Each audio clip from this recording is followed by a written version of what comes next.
Assalamualaikum warahmatullahi wabarakatuh. Hai teman-teman, apa kabarnya hari ini? Semoga sehat-sehat selalu ya. Hari ini kita akan belajar tema 6, cita-citaku, subtema 3, giat berusaha meraih cita-cita pada pembelajaran 3. Sebelum memulai, silahkan teman-teman siapkan buku tugas, buku cetak tema 6, dan alat tulisnya ya. Sudah siap ya teman-teman? Untuk memulai pembelajaran hari ini, marilah kita berdoa menurut agama dan kepercayaan masing-masing. Berdoa dimulai. Berdoa selesai. Tetap semangat ya teman-teman. Salam cemerlang, cerdas, menyenangkan, riang gemilang. Pada pembelajaran 3 kali ini, kita akan mempelajari muatan bahasa Indonesia, muatan PPKN, dan muatan IPS. Pada muatan bahasa Indonesia, kita akan mempelajari mendeklamasikan puisi menggunakan jeda dan penekanan. Pada muatan PPKN, kita akan mempelajari keragaman tempat ibadah di Indonesia. Sedangkan pada muatan IPS, kita akan mempelajari peta persebaran sumber daya alam di Indonesia. Nah, teman-teman, muatan yang akan kita pelajari pertama yaitu PPKN. Ayo membaca, meneladani kegigihan Fredrik Silaban, sang arsitek. Pada tahun 1955, Presiden pertama Indonesia, Insinyur Soekarno, mengadakan sayembara membuat desain maket Masjid Istiqlal. Sebanyak 22 dari 30 arsitek lolos pada seleksi awal. Presiden Soekarno pun mengumumkan bahwa pemenangnya adalah seorang bernama Fredrik Silaban. Siapakah dia? Fredrik Silaban lahir di Bonandolak, Sumatera Utara, 16 Desember 1912. Ia adalah seorang lulusan Koningin Wilhelmina School, sebuah sekolah teknik di Jakarta. Meskipun bukan lulusan sekolah arsitektur, ia dapat memenangi sayembara tersebut. Dan semenjak itulah karya-karyanya banyak dikenal di seluruh Indonesia. Masjid Istiqlal merupakan masjid terbesar dan termegah di Indonesia yang dibangun pada tahun 1961 dan pertama kali dibuka untuk digunakan pada tahun 1978. Dengan demikian, diperlukan waktu 17 tahun untuk membuatnya. Dengan usaha yang gigih dan pantang menyerah, Fredrik berhasil menyelesaikannya. Karyanya diakui sebagai karya asli anak bangsa Indonesia. Ia bahkan berhasil menyandingkan pembangunan masjid ini dengan gereja katedral di Jakarta. Gereja katedral adalah gedung tempat umat Katolik beribadah. Konsep persatuan dan kesatuan yang dibuat oleh Presiden Soekarno dapat diwujudkan dengan baik melalui kedua bangunan tersebut. Hingga kini, kedua gedung yang menjadi simbol toleransi dan persatuan itu tetap kukuh berdiri, meski arsiteknya telah tiada. Tak hanya berkarya membuat Masjid Istiqlal, beberapa gedung bersejarah telah dirancangnya. Sepanjang hayatnya, ia telah ikut merancang 700 bangunan di seluruh Indonesia. Bangunan tersebut antara lain Gedung Stadion Gelora Bung Karno tahun 1962, Monumen Pembebasan Irian Barat tahun 1963, Monumen Nasional atau Tugu Monas tahun 1960, Gerbang Taman Makam Pahlawan Kalibata tahun 1953, dan Tugu Katulistiwa tahun 1938. Teman-teman, berikut Sita jelaskan diagram kegigihan Fredrik Silaban. Cita-cita Fredrik Silaban, arsitektur hebat. Halangan yang dihadapi: 1. tidak memiliki pendidikan formal tentang kearsitekturan. 2. Harus belajar sendiri tentang kearsitekturan. Sikap yang dimiliki tekun, pantang menyerah, dan sederhana. Usaha yang dilakukan 1. Tekun dalam mengerjakan kegiatannya. Mengikuti sayembara perancangan arsitektur. Saat SMP berjualan gorengan. Terus berusaha menghasilkan karya yang kokoh dan bisa dibanggakan. Prestasi yang diraih. Pemenang sayembara desain maket Masjid Istiqlal, menerima anugerah tanda kehormatan bintang jasa sipil, berperan dalam pembentukan Ikatan Arsitektur Indonesia, dan menghasilkan hasil karya megah yang menjadi simbol kebanggaan. Ayo mengamati. Teman-teman, perhatikan gambar tempat ibadah umat beragama di Indonesia di atas dengan seksama. Dapatkah kamu menjelaskan gambar-gambar tersebut? Apakah tempat-tempat ibadah itu ada di daerahmu? Mari kita cari tahu penjelasan dari tempat ibadah umat beragama di Indonesia tersebut. Keragaman tempat ibadah di Indonesia. 1. Masjid. Masjid adalah tempat ibadah umat Islam. Kegiatan-kegiatan perayaan hari besar, diskusi, kajian agama, ceramah, dan belajar Al-Quran sering dilaksanakan di masjid. Ciri khas masjid biasanya terletak pada bagian atapnya. Masjid sering dihiasi dengan kaligrafi. Tempat ibadah yang kedua yaitu gereja Katolik. Gereja Katolik adalah tempat ibadah umat Katolik. Kegiatan-kegiatan keagamaan seperti misa ekaristi biasa dilakukan umat Katolik di gereja tersebut. Ciri khas gereja Katolik adalah menggunakan salib dengan patung Yesus. Selain itu, ada juga patung-patung orang suci seperti Bunda Maria dan Santo Yosef. Tempat ibadah yang ketiga yaitu gereja Kristen. Gereja Kristen adalah tempat ibadah umat Kristen. Kegiatan-kegiatan keagamaan seperti kebaktian biasa dilakukan umat Kristen di gereja tersebut. Ciri khas gereja Kristen adalah salib berupa palang tanpa patung Yesus. Bangunan gereja tradisional seringkali memiliki sebuah menara atau kubah. Tempat ibadah selanjutnya yaitu pura. Pura adalah istilah untuk tempat ibadah agama Hindu di Indonesia. Pura dirancang sebagai tempat ibadah di udara terbuka yang terdiri atas beberapa lingkungan yang dikelilingi tembok. Ciri khas pura adalah Pelinggi Meru, yaitu menara dengan atap bersusun tinggi yang menyerupai pagoda. Terdapat beberapa jenis pura yang berfungsi khusus untuk menggelar beberapa ritual keagamaan Hindu. Selanjutnya, wihara. Wihara adalah tempat ibadah agama Buddha. Wihara juga bisa disebut kuil. Wihara digunakan untuk melakukan segala macam bentuk upacara keagamaan. Di dalam wihara terdapat satu atau lebih ruangan untuk penempatan altar. Bentuk bangunan dan warna wihara biasanya hampir sama dengan kelenteng. Selanjutnya yang keenam, kelenteng.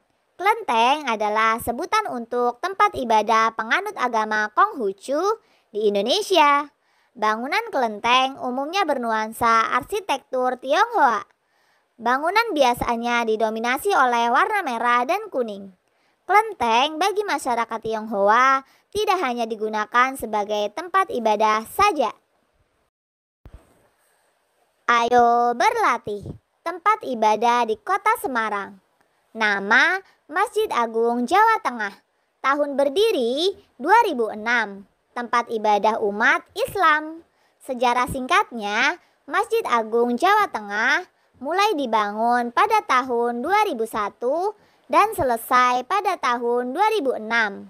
Masjid ini dibangun di atas tanah wakaf milik Masjid Agung Kauman Semarang. Pembiayaan pembangunan masjid berasal dari APBD. Masjid ini memadukan gaya arsitektur Jawa, Jawa Tengah, dan Yunani. Berikut ini adalah kegunaan masjid. 1. tempat pengembangan dakwah dan pendidikan Islam. 2. Tempat pembinaan dan pengembangan kehidupan sosial kemasyarakatan. 3. Tempat pembinaan dan pengembangan ilmu dan budaya Islami. 4. Tempat kegiatan-kegiatan bertema Islami. 5. Tempat pengembangan seni Islami. Nah, bangunan selanjutnya yaitu Kelenteng Sampokong. Tahun berdiri 1724. Tempat ibadah umat Konghucu. Sejarah singkatnya, kelenteng ini dibangun sebagai ungkapan terima kasih kepada Sampo Taijin. Dahulu, umat Konghucu harus membayar mahal untuk sembahyang di sana. Lalu pada tahun 1879, kawasan Simongan dibeli oleh Oi Jishin. Sejak saat itu, umat Konghucu bisa beribadah di sana tanpa dipungut biaya. Berikut adalah kegunaan kelenteng. 1. Tempat pemujaan, sembahyang dan berziarah. 2. Tempat merayakan peringatan pendaratan Zhenghe setiap tahunnya. 3. Tempat tujuan wisata karena bangunannya yang megah dan unik. Muatan yang akan kita pelajari selanjutnya yaitu IPS. Ayo mengamati peta persebaran tumbuhan di Indonesia. Ada banyak tumbuhan di Indonesia, di antaranya kopi, kelapa sawit, alpukat, karet, kentang, ketela pohon, durian, salak condet, kakao, salak pondoh, padi, salak Bali, kacang kedelai, kapas, rotan, jagung, kelapa, dan cengkih. Persebaran tumbuhan tersebut berbeda-beda pada setiap pulaunya. Misalnya, kita berikan contoh, di Papua terdapat persebaran tumbuhan berupa kopi dan kelapa. Sedangkan ketika kita lihat di Pulau Sumatera, terdapat persebaran tumbuhan kopi, kelapa sawit, karet, alpukat, dan apa teman-teman? Coba teman-teman amati. Salak Bali. Nah, sudah jelas ya teman-teman? Itulah peta persebaran tumbuhan di Indonesia. Indonesia sangat kaya ya. Semoga kita semua bisa memanfaatkan kekayaan alam di Indonesia dengan sebaik-baiknya. Teman-teman, tanaman pangan dapat berupa tanaman padi, sagu, dan jagung. Tanaman pangan bisa kita manfaatkan sebagai sumber bahan pangan. Kemudian, tanaman industri dapat berupa tanaman cengkih, kakao, kelapa, karet, kopi, kina, kelapa sawit, minyak kayu putih, kapuk, tembakau, teh, pala, lada, dan rotan. Tanaman industri dimanfaatkan sebagai bahan baku industri. Sementara itu, tanaman hutan dapat berupa jati, meranti, dan rotan. Tanaman hutan diperlukan untuk mencegah banjir, tanah longsor, menyimpan cadangan air, dan perlindungan hewan. Contoh tanaman pangan yaitu padi. Contoh tanaman padi yaitu tanaman kelapa sawit. Dan teman-teman bisa melihat contoh tanaman hutan yaitu pohon jati, pohon meranti, dan pohon rotan. Nah, selanjutnya Sita akan menjelaskan peta persebaran hewan di Indonesia.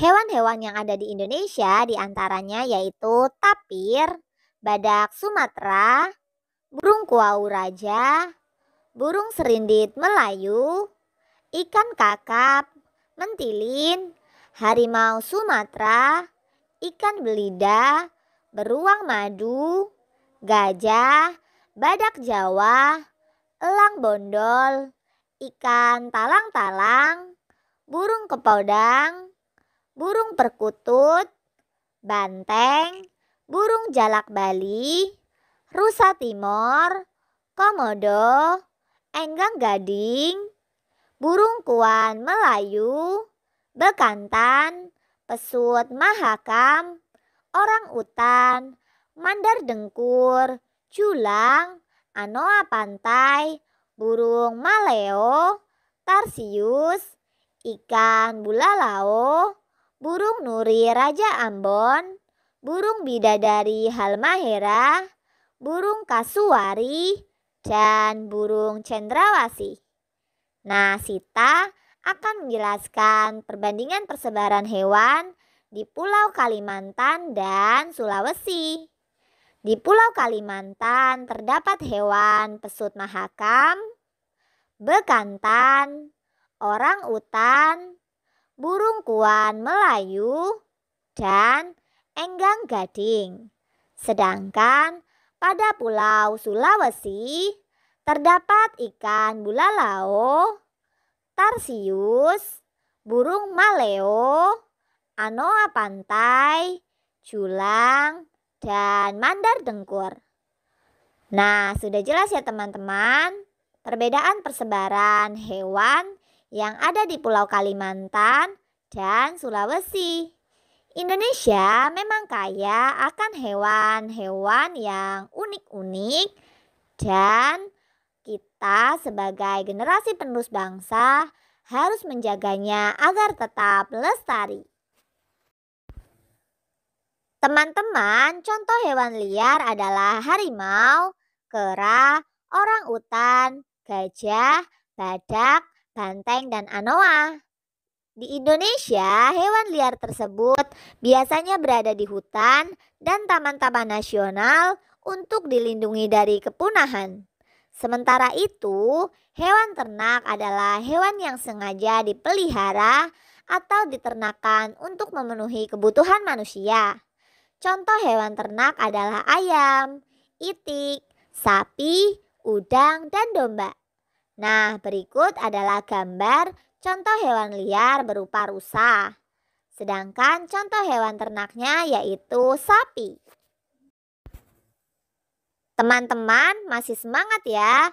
Muatan yang akan kita pelajari selanjutnya yaitu bahasa Indonesia. Mendeklamasikan puisi menggunakan jeda dan penekanan.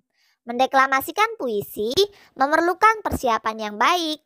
Selain menghafalkan baris demi baris, kamu juga harus memahami makna puisi tersebut. Setiap orang bisa memiliki pemahaman yang berbeda terhadap makna puisi.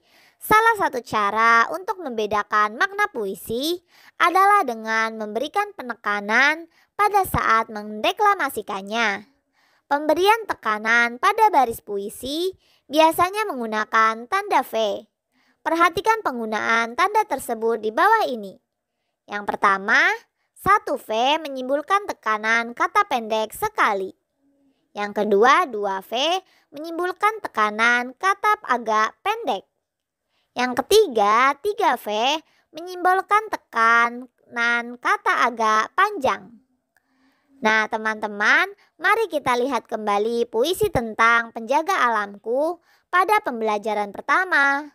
Kita beri tanda penekanan untuk memberikan tekanan-tekanan pada baris-baris tersebut.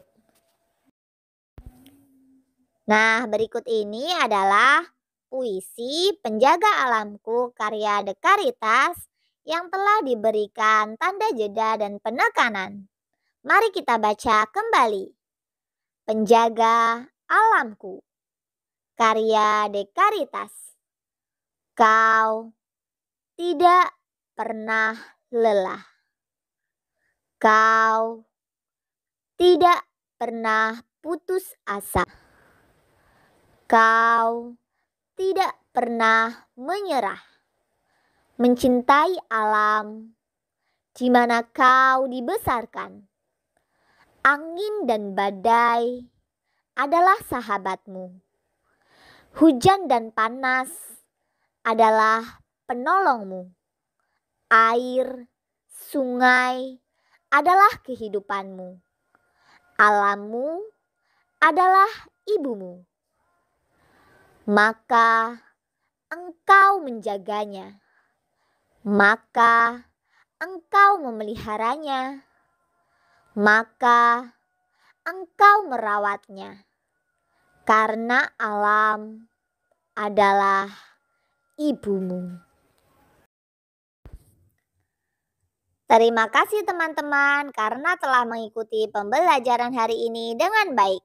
Semoga ilmu yang kita dapatkan hari ini bisa bermanfaat untuk teman-teman maupun orang lain. Untuk menutup pembelajaran hari ini, marilah kita berdoa menurut agama dan kepercayaan masing-masing. Berdoa dimulai.